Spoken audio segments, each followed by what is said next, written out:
নমস্কার, আজ জানাবো পশ্চিমবঙ্গ ও দেশ ও বিদেশের গুরুত্বপূর্ণ 15টি তাজা সংবাদ। শুরুতেই দেখে নিন শিরোনাম, পরে থাকবে বিস্তারিত। ভাগরে বিরাট ধস, তৃণমূলে হাজার খানেক তৃণমূল কর্মী যোগ দিলেন কংগ্রেসে। আরো বিপদ বলল অভিষেকের, আমফানে 30 কোটি দুর্নীতি, ফের পুলিশের দ্বারস্থ দাবি। কাটমানি নেওয়ার অভিযোগ, ভরা রাস্তায় তৃণমূল নেতার কান ধরে উদ্বোস। বিধবা ভাতা পেতে কোথায় আবেদন করবেন, কোন কোন নথি লাগবে, রইল সম্পূর্ণ গাইড। যৌথ পরিবারের রেশন কার্ড বাতিল হচ্ছে, অভিযোগ তুলে সরব রেশন ডিলাররা। রাজ্যে শুরু হচ্ছে বেকার ভাতার আবেদন, যুবশক্তির জন্য কি কি নথি লাগছে জেনে নিন। অভিষেকের কার্যালয় ভাঙার মামলায় সময় চাইল রাজ্য, কি বলল হাইকোর্ট। অক্ষরেখা ঘূর্ণাবর্তের ফলে কলকাতা সহ দক্ষিণবঙ্গে সব জেলায় ঝড় বৃষ্টির সতর্কতা, উত্তরে কতদিন দুর্যোগ। রাজারহাট বিস্ফোরণে গ্রেপ্তার আরও এক, এবার পুলিশের জালে ব্রোকার শাহিন শাহ। ফের রাজ্যে করোনার থাবা, কলকাতার বেসরকারি হাসপাতালে ভর্তি 10 বছরের বালক। কিছু দালাল দলটাকে শেষ করে দিল, তৃণমূল চালেন প্রাক্তন মন্ত্রী তপন দাশগুপ্ত। শিল্প বিনিয়োগে বড় পদক্ষেপ, হাওড়ায় মেগা দই প্রকল্পের উদ্বোধনী অমিত শাহ। ডিএ চর্চার মাঝে এক ধাক্কায় 5,000 টাকা বাড়ল ভাতা, কপাল খুলল রাজ্যের 36,000-এর। যোধপুরে কর্মরত অবস্থায় মৃত্যু বাংলা সেনা জওয়ানের, শোকের ছায়া পরিবারে। আহমেদাবাদে বাজি কারখানায় বিস্ফোরণ, মৃত্যু 8 জনের, শোক প্রকাশ মোদির। এতক্ষণ শুনলেন খবরের শিরোনাম, এবার আসছে বিস্তারিত খবরে। শক্তি বাড়াচ্ছে হাত শিবির, ফের বড়সড় ভাঙন তৃণমূল কংগ্রেসে। বারুইপুরে 2 নম্বর জেলা জাতীয় কংগ্রেসের কার্যালয় হয়ে গেল বড়সড় যোগদান কর্মসূচি। সেখানে ভাঙড় বিধানসভার অন্তর্গত ভাঙড় 2 নম্বর ব্লকের ভগবানপুর গ্রাম পঞ্চায়েত এলাকা থেকে প্রায় 1000 তৃণমূল কংগ্রেসের কর্মী সমর্থক দল ছেড়ে জাতীয় কংগ্রেসে যোগদান করলেন। স্বভাবত এই ঘটনাকে কেন্দ্র করে জেলা তথা এলাকার রাজনৈতিক আঙিনাতে জোরদার চাপানোত্তর শুরু হয়েছে। রবিবার দক্ষিণ 24 পরগনা জেলা কংগ্রেসের সভাপতি তপন কুমার মণ্ডলের হাত ধরে দলীয় পতাকা গ্রহণ করে তৃণমূল কংগ্রেসের কর্মীরা। জেলা কংগ্রেস নেতৃত্বের দাবি, এই যোগদানের ফলে ভাঙড়ের জাতীয় কংগ্রেসের সাংগঠনিক শক্তি আরও বৃদ্ধি পাবে। রাজ্যে পালাবদলের পর থেকে টালমাটাল অবস্থা, ঘাসফুল শিবিরে ধস নেমেছে উপরতলা থেকে নিচুতলা সর্বত্রই। ভাঙছে ঘর, ভেঙে ছত্রখান কালীঘাট তৃণমূল।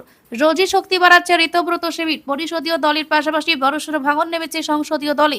এই আবহে নিচু তলার ঘাসফুল কর্মীদের হাত থেকেই ধরতেই চেয়েছেন প্রদেশ কংগ্রেস নেতৃত্ব। উত্তরবঙ্গ থেকে দক্ষিণ বিগত কয়েকদিনে সর্বত্রই তৃণমূল ছেড়ে কংগ্রেসে যোগ দেন বহু কর্মী। এবার বড়সড় যোগদান পর্ব হয়ে গেল ভাঙড়ে, আর তাতেই হাত অনেকটাই শক্তি করে ফেলল কংগ্রেস। দক্ষিণ 24 পরগনা 2 নম্বর জাতীয় কংগ্রেস জেলা কমিটির সভাপতি তপন কুমার মণ্ডল বলেছেন, তৃণমূলের কাজে বীতশ্রদ্ধ হয়ে দল ছাড়ছেন কর্মীরা। একসঙ্গে এত কর্মীকে পেয়ে আগামীর জন্য অনেকটাই শক্তি বাড়ল কংগ্রেসের, ভিত শক্ত হলো ভাঙড়ে। দিন দিন বিপদ বাড়ছে অভিষেক বন্দ্যোপাধ্যায়ের। এবার তার বিরুদ্ধে উঠল আমফানে ত্রাণ বিলি নিয়ে দুর্নীতির অভিযোগ। এই অভিযোগ তুলে এবার দক্ষিণ 24 পরগনা নোদাখালী থানার ডায়মন্ড হারবারের সংসদের বিরুদ্ধে লিখিত অভিযোগ দায়ের করলেন বিজেপি নেতা অভিজিৎ দাস ওরফে ববি। তার অভিযোগ, প্রায় 30 কোটি টাকা হাতানো হয়েছে শুধুমাত্র বজবজ 2 ব্লকেই, আর তা সবটাই করা হয়েছে ভুয়ো নথি তৈরি করে। এই সংক্রান্ত সব তথ্য পুলিশকে দেওয়া হয়েছে বলে জানিয়েছেন বিজেপি নেতা। 2020 সালে 20 মে বাংলা ওড়িশা উপকূলে আছড়ে পড়ে শক্তিশালী ঘূর্ণিঝড় আমফান। তাতে সবচেয়ে বেশি ক্ষতিগ্রস্ত হয় দক্ষিণ 24 পরগনার বিস্তীর্ণ এলাকা। কেন্দ্রের তরফে ত্রাণ পাঠানো হবে। ডায়মন্ড হারবারের বিজেপি নেতা অভিজিৎ দাস ববির দাবি, 2020-তে আমফান ঝড়ে ক্ষতিগ্রস্তদের জন্য ক্ষতিপূরণের অর্থ পাঠিয়েছিল কেন্দ্রীয় সরকার। ঝড়ে সম্পূর্ণ ক্ষতিগ্রস্তদের 20,000 টাকা এবং আংশিক ক্ষতিগ্রস্তদের 5,000 কোটি টাকা ক্ষতিপূরণের অর্থ হিসাবে পাঠানো হয়। কিন্তু তার অভিযোগ, একই ফোন নম্বরে বিভিন্ন এলাকায় একাধিক ব্যক্তিকে ক্ষতিপূরণের অর্থ প্রদান করা হয়েছে। কিন্তু বজবজ 2 নম্বর ব্লকে আমফানে প্রকৃত ক্ষতিগ্রস্তরা কেন্দ্রীয় সরকারের পাঠানো ক্ষতিপূরণ এই অর্থ পাননি। এভাবেই প্রায় 30 কোটি টাকার আর্থিক দুর্নীতি হয়েছে। এসবই হয়েছে সাংসদ অভিষেক বন্দ্যোপাধ্যায়ের সুপারিশেই, এমন অভিযোগ বিজেপি নেতার। অভিজিৎ দাস বলেন, সে কারণে অভিষেককে বন্দ্যোপাধ্যায় মূল অভিযুক্ত করে এবং তৎকালীন অতিরিক্ত জেলা শাসক, বিডিও, এসডিও, স্থানীয় তৃণমূল নেতৃত্ব, পঞ্চায়েতের প্রধান, উপপ্রধান সহ পঞ্চায়েত সদস্যের বিরুদ্ধে নোদাখালী থানায় এই আর্থিক দুর্নীতির তদন্ত চেয়ে এদিন অভিযোগ দায়ের করা হয়েছে বলে জানিয়েছেন বিজেপি নেতা। জানা গিয়েছে, এদিন বিষ্ণুপুর থানায় অভিষেক বন্দ্যোপাধ্যায়ের বিরুদ্ধে আরও একটি অভিযোগ দায়ের হয়েছে। হুমকি দেওয়ার অভিযোগে তার বিরুদ্ধে নয়া অভিযোগ দায়ের করেন বিষ্ণুপুরের বিজেপি নেতা অভিজিৎ সর্দার। 2026 সালে বিধানসভা নির্বাচনে তিনি ওই কেন্দ্রে বিজেপি প্রার্থী হয়েছিলেন। এবার তিনি ডায়মন্ড হারবারের সংসদের বিরুদ্ধে পুলিশের দ্বারস্থ হলেন। সম্প্রতি আমতলায় তৃণমূল পার্টি অফিস ভাঙার ঘটনায় ক্ষোভ প্রকাশ করে হুমকিশ্বরী অভিষেক বলেছিলেন যে আইনে পার্টি অফিস ভাঙা হয়েছে, সরকার বদলালে বিজেপির একটাও অফিস থাকবে না। এহেন মন্তব্যের জেরে এবার ডায়মন্ড হারবারের সংসদের বিরুদ্ধে বিষ্ণুপুর থানায় অভিযোগ জানালেন অভিজিৎ সর্দার। রাস্তায় থেকে ঘিরে রয়েছে লোকজন, মধ্যমানীয় স্থানীয় নেতা কান ধরে উদ্বোস করছেন। এই ঘটনায় সামাজিক মাধ্যমে ভাইরাল হয়েছে, যদিও সেই ভিডিও সত্যতা যাচাই করেনি সংবাদ প্রতিদিন ডিজিটাল। ঘটনাটি দক্ষিণ 24 পরগনার সাগর এলাকায় কাঠমামণি নেওয়ার অভিযোগ, তাকে পাকড়াও করে স্থানীয়রা প্রকাশ্যে কান ধরে উঠবোস করেন ওই তৃণমূল নেতা। ওই তৃণমূল নেতার নাম রবীন জানা, তিনি স্থানীয় ধাবলান গ্রাম পঞ্চায়েতের সদস্য। ঘটনা জানাজানি হতে এলাকায় চাঞ্চল্য ছড়িয়েছে। রাজ্যে পালা বদলে পরে তৃণমূল নেতাদের নামে দুর্নীতি, লুট, জমি দখল সহ একাধিক অভিযোগ উঠেছে। বহু জায়গায় গ্রেপ্তার হচ্ছেন তৃণমূল নেতা, প্রাক্তন বিধায়করা। ডিম থেরাপি চলছে বিভিন্ন জায়গায়। এবার দক্ষিণ 24 পরগনার সাগর এলাকায় দুর্নীতির অভিযোগে পাকড়াও করা হয় তৃণমূলের পঞ্চায়েত সদস্যকে। ধবলাট গ্রাম পঞ্চায়েতের মানুষজনের অভিযোগ, এই তৃণমূল নেতার বিরুদ্ধে একাধিক অভিযোগ রয়েছে। বিভিন্ন ক্ষেত্রে কাটমানি নিতেন তিনি। শুধু তাই নয়, তোলাবাজি সহ একাধিক অভিযোগ রয়েছে তাঁর বিরুদ্ধে। তৃণমূল আমলে বিরোধীদের ভয় দেখানো, ধমকানো, চমকানো হতো বলে অভিযোগ। ওই তৃণমূল নেতাকে পাকড়াও করা হয়, রীতিমতো ঘিরে ধরে টাকা ফেরতের দাবি তোলা হয়। শেষ পর্যন্ত ওই তৃণমূল নেতা কান ধরে প্রথমে ক্ষমা চান। শুধু তাই নয়, কান ধরে তাকে উঠবোস করতে দেখা যায়। ওই ভিডিও মোবাইল ফোন বন্দী করা হয়। সামাজিক মাধ্যমে সেই ভিডিও ভাইরাল হয়েছে। পরে গঙ্গাসাগর কোস্টাল থানার পুলিশ তাকে আটক করে। এ বিষয়ে বিস্তারিত কিছু বলতে চায়নি পুলিশ। ঘটনার এলাকা জুড়ে রাজনৈতিক তরজা তুঙ্গে। বিধবা ভাতা প্রকল্পের মাধ্যমে রাজ্যের বিধবা মহিলাদের মাসে মাসে আর্থিক সহায়তা দেয় সরকার। কিন্তু এই সম্প্রতি এই প্রকল্পের ভাতা বাড়িয়ে দেওয়া হয়েছে। যদিও বিধবা ভাতার জন্য কোথায় কিভাবে আবেদন করতে হয় তা অজানা থাকায় অনেক মহিলা এই প্রকল্পের সুবিধা থেকে বঞ্চিত।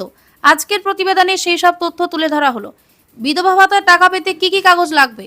পশ্চিমবঙ্গ সরকার বিধবা ভাতা প্রকল্পটি একটি সামাজিক সুরক্ষা পেনশন প্রকল্প, যা স্বামীর মৃত্যুর পর আর্থিক সংকটে থাকা বিধবা মহিলাদের জন্য চালু করা হয়েছে।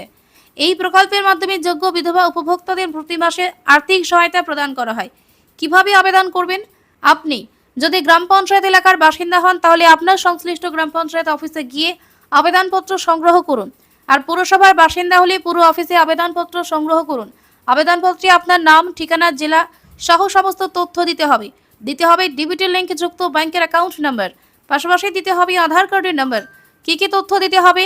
আবেদনপত্রের সঙ্গে দিতে হবে স্বামীর ডেথ সার্টিফিকেটের ফটোকপি। আবেদনপত্রের সঙ্গে দিতে হবে আধার কার্ড, ভোটার কার্ডের ফটোকপি এবং নিজের একটি পাসপোর্ট সাইজের ছবি। ডিজিটাল রেশন কার্ড সংক্রান্ত একাধিক সমস্যার কথা ইতিমধ্যেই তুলে ধরে পশ্চিমবঙ্গের সরকারি খাদ্য সরবরাহ দপ্তরের সচিবের কাছে চিঠি দিল all India fair price of dealer federation. ওই চিঠিতে দাবি করা হয়েছে, বহু দরিদ্র ও প্রকৃত উপভোক্তা শুধুমাত্র পুরনো ডেটাবেসের ত্রুটির কারণে পেছনের সুবিধা থেকে বঞ্চিত হচ্ছেন। আর এই বিষয়ে চিঠি লিখেছেন সংগঠনের জাতীয় সাধারণ সম্পাদক বিশ্বম্বর বসু।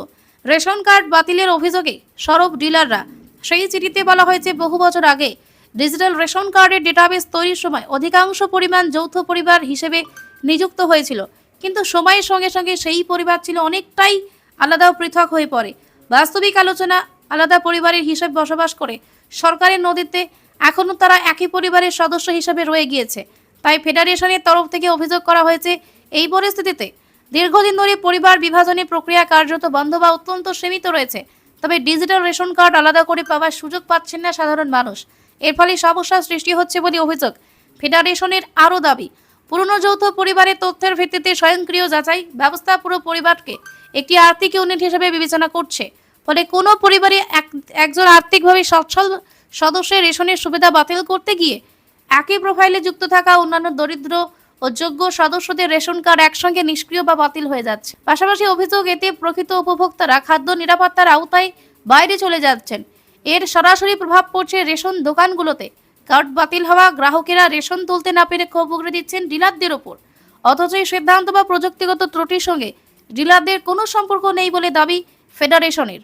বঙ্গে প্রথম বিজেপি সরকার নিয়ে এসেছে যুবশক্তি ভরসা কার্ড প্রকল্প। যুবসাথীর আদলে এই প্রকল্পের মাধ্যমে রাজ্য সরকার বেকার যুবক যুবতীদের জন্য মাসিক আর্থিক সহায়তা, বেকার ভাতা প্রদান করা হবে। বাজেটে জানানো হয়েছে, আগামী অক্টোবর থেকে যুবশক্তি ভরসা কার্ড চালু হবে রাজ্যে। যা নিয়ে বর্তমানে চর্চা তুঙ্গে।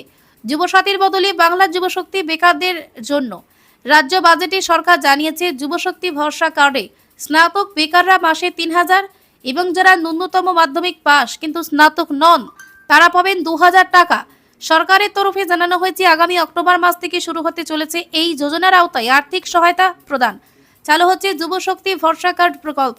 যুবশক্তি ভরসা কার্ড প্রকল্পের মাধ্যমে রাজ্য সরকার বেকার যুবক যুবতীদের প্রতি মাসে আর্থিক সহায়তা দেওয়া হবে বিজেপি সরকার তরফে। ডাইরেক্ট বেনিফিট ট্রান্সফার বা ডিবিটি এর মাধ্যমে সরাসরি উপভোক্তাদের অ্যাকাউন্টে টাকা পাঠানো হবে। এই প্রকল্পের জন্য আবেদনকারী বয়স 21 থেকে 40 বছরের মধ্যে হতে হবে। এই প্রকল্পের সুবিধা পেতে আবেদনকারীকে ন্যূনতম মাধ্যমিক পাস হতে হবে। আবেদনকারীকে হতে হবে পশ্চিমবঙ্গের স্থায়ী বাসিন্দা। এছাড়া উপভোক্তার আধারের সঙ্গে লিঙ্ক করা নিজস্ব একটি সচল ব্যাংক অ্যাকাউন্ট থাকতে হবে। যাদের পরিবারে মাসে 1 লক্ষ টাকা নিচে আয় তারা এই প্রকল্পের আওতায় আসবে। আবেদনকারীদের কি কি নথি লাগবে? এই প্রকল্পে আবেদনের জন্য আবেদনকারীর ছবি, ভোটার কার্ড, আধার কার্ড, বার্থ সার্টিফিকেট, মাধ্যমিক পরীক্ষার অ্যাডমিট কার্ড, ব্যাংক অ্যাকাউন্টের ডিটেলস, শিক্ষাগত যোগ্যতার শংসাপত্র প্রয়োজন হতে পারে। লাগতে পারে অরিজিনাল ও প্রফেশনাল ডিগ্রি সার্টিফিকেট। জানিয়ে দিয়ে ইতিমধ্যে বিশ্ববিদ্যালয় কলেজগুলোতে ভিড় করছেন প্রাক্তন ছাত্রছাত্রীরা। যদিও সরকারের তরফে এখনও এই বিষয়ে স্পষ্ট আপডেট মেলেনি। ইতিমধ্যে ভরসা কর্মসূচি প্রকল্পের জন্য যুবশক্তি ভরসা কার্ড পোর্টাল তৈরি হয়েছে। যেহেতু অক্টোবর থেকেই প্রকল্প কার্যকর হবে, তাই খুব শীঘ্রই বাকি আবেদন গোটা প্রক্রিয়া নিয়ে সরকার বিজ্ঞপ্তি জারি করতে পারে বলে মনে করা হচ্ছে। আমতলাই অফিসে বুলডোজার কাণ্ডে কলকাতা হাইকোর্টের দ্বারস্থ হয়েছেন অভিষেক বন্দ্যোপাধ্যায়। বেলা 12টায় জরুরি ভিত্তিতে শুনানি হওয়ার কথা ছিল বিচারপতি রাজা বসু চৌধুরীর ইজলাসে, কিন্তু নির্ধারিত সময়ে শুনানি শুরু করা যায়নি। আদালতে রাজ্যের কোনো আইনজীবী উপস্থিত ছিলেন না। পরে রাজ্যের আইনজীবী ভার্চুয়াল হাজির হন ইজলাসে। মামলার সওয়াল করার জন্য আরও সময় চান তিনি। বিচারপতিও জানান রাজ্যের বক্তব্য ছাড়া শুনানি সম্ভব নয়। দুপুর 1টায় ফের শুনানি সময় ধার্য করা হয়েছে। অভিষেকের আমতলা পার্টি অফিসে বুলডোজার। আমতলায় অভিষেকের অফিস বেআইনিভাবে তৈরি করা হয়েছে বলে অভিযোগ ওঠে। শনিবারই সেই পার্টি অফিসের একাংশ বুলডোজার চালিয়ে ভেঙে দেওয়া হয়। শাবল দিয়ে ভেঙে দেওয়া হয় ডিজি লকার। রবিবারও বুলডোজার পৌঁছে গিয়েছে সেই পার্টি অফিসের সামনে। এদিকে পার্টি অফিস ভাঙচুরের ঘটনায় রবিবারই দ্রুত শুনানির আবেদন জানিয়ে কলকাতা হাইকোর্টের দ্বারস্থ হন অভিষেক বন্দ্যোপাধ্যায়ের আইনজীবী। সেই মতো আজ বেলা 12টা নাগাদ বিচারপতি রাজা বসু চৌধুরীর ইজলাসে শুনানি স্থির হয়। কি জানালো হাইকোর্ট? তবে রাজ্যের কোনো আইনজীবী প্রথমে উপস্থিত না থাকায় শুনানি শুরু করা হয়নি। বিচারপতি রাজা বসু চৌধুরী জানান, রাজ্যকে আরেকবার নোটিশ জারি করা হোক। এর আগে মামলা শুনানির বিজ্ঞপ্তি জারি হয়নি, কিছুক্ষণ আগে বিজ্ঞপ্তি দেওয়া হয়েছে। এই অবস্থায় রাজ্যকে আরেকবার মামলার কপি দেওয়া হোক। রাজ্যের বক্তব্য ছাড়া শুনানি সম্ভব নয়। এছাড়া কেন্দ্রীয় সরকারকে মামলার কপি দিতে বলেছেন বিচারপতি। এরপরই রাজ্যের আইনজীবী নীলাঞ্জন ভট্টাচার্য ভার্চুয়াল মাধ্যমে উপস্থিত হন। তিনি জানান, মামলার সওয়াল করার সময় দেওয়া হোক। জেলা শাসকের কাছে বিষয়টি সম্পর্কে জানতে হবে। বিচারপতি জানান, দুপুর 1টায় আবার এজলাস বসবে, এই সময় শুনানি হবে। অভিষেক কি জানিয়েছে? আমতলার পার্টি অফিস বেআইনিভাবে তৈরি নয়, স্পষ্ট জানিয়ে দিয়েছেন অভিষেক বন্দ্যোপাধ্যায়। শনিবারই পার্টি অফিসটির প্রসঙ্গে বলতে গিয়ে অভিষেক বলেন, যদি সর্বশক্তিমান ঈশ্বরের দয়ায় বেঁচে থাকি, যে আইনের যে ধারায় আপনারা এই অত্যাচারগুলো করেছেন, একই আইনের একই ধারায় 31-এ ফিরিয়ে দেব সুদ সমেত, কথা দিয়ে গেলাম। তৃণমূল সংসদের অভিযোগ সুরে বলেন, এর পেছনে বিজেপি নেতারই রয়েছেন, প্রত্যক্ষ বা পরোক্ষ মদত রয়েছে। তাদের প্রত্যক্ষদর্শী হিসেবে নিয়ে যাওয়া হয়েছে।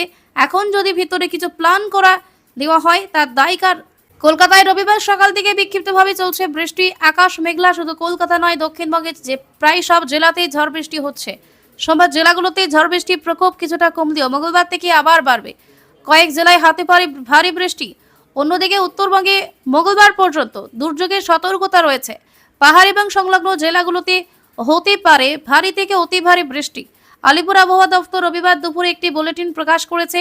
তাতে জানিয়েছে, মৌসুমী অক্ষরেখা এখন এই রাজ্যে সাগর দ্বীপের উপর দিয়ে উত্তর পশ্চিম বঙ্গোপসাগর পর্যন্ত বিস্তৃত হয়েছে।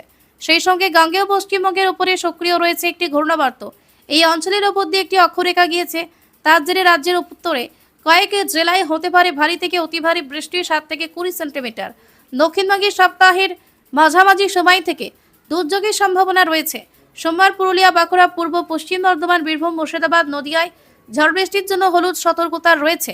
বাকি জেলায় সতর্কতা জারি করার মতো পরিস্থিতি নেই, তবে ঝড় বৃষ্টি হবে। মঙ্গলবার দক্ষিণবঙ্গের সব জেলায় ঝড় বৃষ্টির সতর্কতা রয়েছে। উত্তর ও দক্ষিণ 24 পরগনা, নদিয়ায় হতে পারে ভারী 7 থেকে 11 সেন্টিমিটার বৃষ্টি।